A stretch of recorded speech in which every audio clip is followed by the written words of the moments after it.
The Warlord of Nzulezu, Part 2, a story by Panes Tales.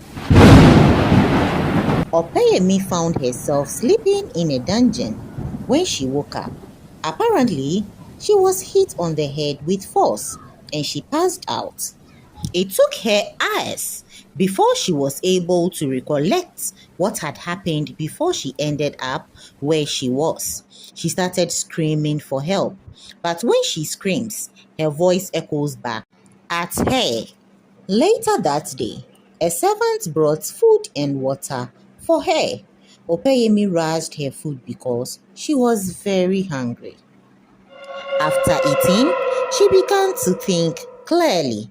She remembered how she saw the skeletons and lifeless bodies hanging in the highest tower of the palace. Her heart began to race and fear gripped her. Then she looked around her and saw thousands of skeletons. Suddenly, it dawned on her.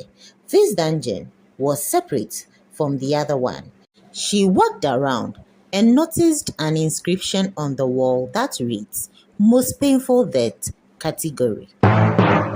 She began to shake, but suddenly she felt an edge and whispered in confidence, "I was chosen to be his wife, but I was born to end him. I have found my purpose, and I'll do anything to fight for justice. For when words falls like rain, and still the ground is dry, fire must come." But on the other wing of the palace, the warlord screamed in wrath, and whilst cursing under his breath, he whispered, "My newest bride has disturbed the silence of my sins, and her death will be more dreadful and painful than the others." Then he roared like a wounded lion, whilst he clenches a broken chain he found in his chamber. But then he thought again, there's something about that orphan Opeyemi. How did she open the tower without the treasured keys? I need to wait. Before I devour her, I must know her. I have to be vigilant, like a cautious snake. I must crawl with my eyes wide open, because danger hides even in familiar grasses. But no one dares to destroy me, for even the grave is my witness, and it has never betrayed me. I have seen 4 centuries pass, yet time and death does not mark me. For the blood of my virgin brides, keep me forever young, and I'll rule unaged and eternal. All this while, unknowing to the guard and Opeyemi, Papa was hiding behind the boots of the limousine with his breath almost caught.